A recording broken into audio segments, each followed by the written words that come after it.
ابھی خیمہ گاہ کے اس دروازے کے قریب تھے کہ امام نے دیکھا، امام نے کہا بھیا عباس بڑی اچھی سفارش لے کر آئے ہو عباس، جاؤ پانی لانے کی اجازت ہے، لڑنے کی اجازت نہیں ہے۔ آقا عباس ایک مرتبہ آمادہ ہوئے تو امام نے کہا بہنوں سے ودا ہو لو، بہنوں کو رخصت کرو، بہنوں سے الوداعی ملاقات کرو۔ آقا عباس خیمہ گاہ میں آئے، انداز تو پتا تھا، انداز معلوم تھا۔ شہزادی نے عباس کے تیور دیکھے، عباس کی صورت دیکھی، عباس کا جوش ولولہ دیکھا، بے خوفی کا عالم دیکھا تو کہنے لگی بھیا عباس جا رہے ہو بھیا جاؤ، جا رہے ہو بھیا جاؤ، لیکن جاتے جاتے ذرا میری ایک بات سنتے جاؤ، بھیا ذرا بیٹھ جاؤ بھیا۔ ایک مرتبہ عباس بیٹھ گئے، ایک مرتبہ شہزادی نے کہا اے بھیا عباس، جب میں بہت چھوٹی تھی بابا کے زانوں پر بیٹھی تھی، بابا نے میرے بازوؤں کے بوسے لیے تھے، اور جب میں نے سوال کیا تھا اے بابا آپ میرے بازوؤں کے بوسے لے رہے، تو کہا ہاں اے بیٹی زینب ان بازوؤں میں رسیاں باندھی جائیں گی۔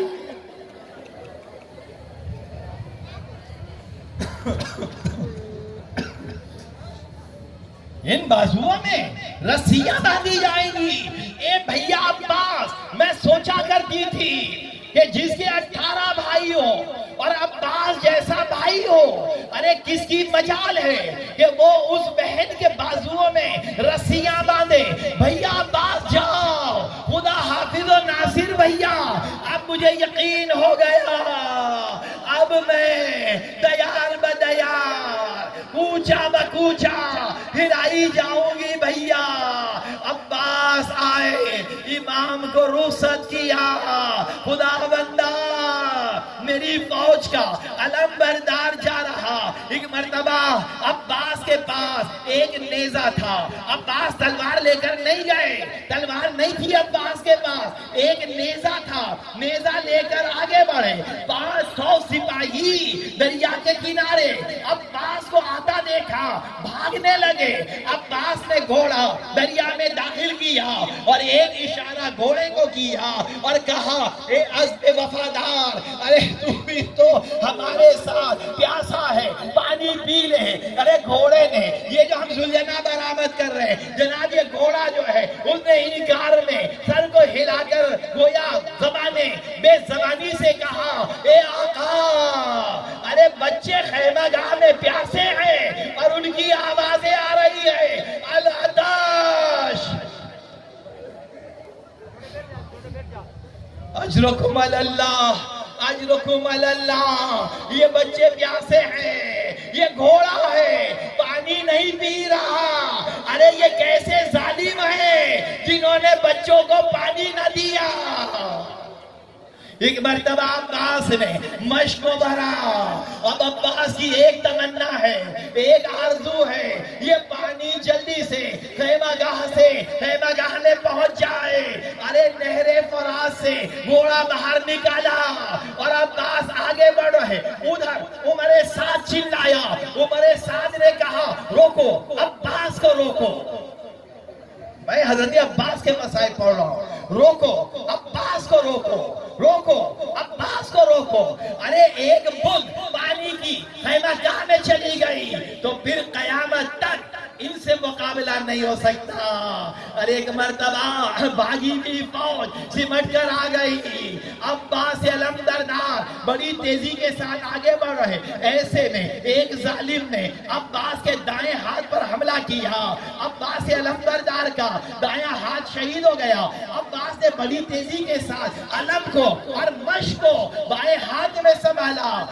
آگے بڑھ گئے، اور کتنا آگے بڑھے، کفے عباس کربلا میں جائیں زیارت کریں، پہلا کفے عباس کہاں ہے اور دوسرا کفے عباس کہاں ہے، عباس آگے بڑھے۔ اور ایک مرتبہ ایک ظالم نے عباس کے بائیں ہاتھ کو قطع کر دیا، عباس نے جلدی سے مشق کے تسمے کو دانتوں سے دبایا اور آگے آگے بڑھے، ایسے میں ہرملا کا تیر چلا، عباس کے بڑھتے ہوئے قدم رک گئے، ارے عباس کی آس ٹوٹ گئی، سکینہ پانی سارا بہ گیا، ایسے میں ایک آہنی گرد لگا، اور جب آہنی گرد لگا عباس نے آواز دی یا آقا و ادرکنی، ادھر عباس نے آواز دی اور ادھر مولا نے کمر کو تھام کر کہا الان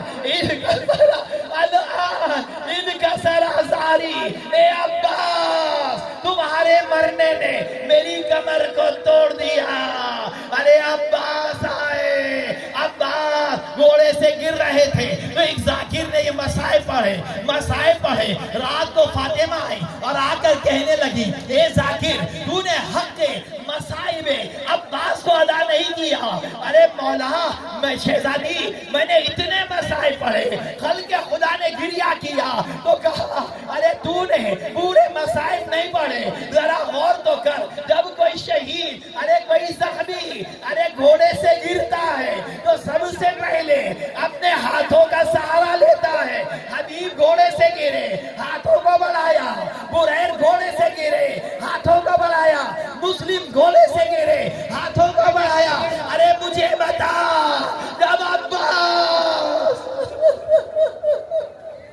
جب عباس ارے گھوڑے سے گرے تو عباس نے کیسے سہارا لیا، امام آئے، علم اٹھایا، مشک اٹھائی، خیمہ گاہ کے قریب آئے، اب جو علم کو آتے دیکھا، ارے سکینہ نے کہا بچوں آ جاؤ، ارے جلدی آؤ، میرے چچا آ گئے، لیکن ہائے ارے علم آیا، علم آیا، علمدار نہ آیا،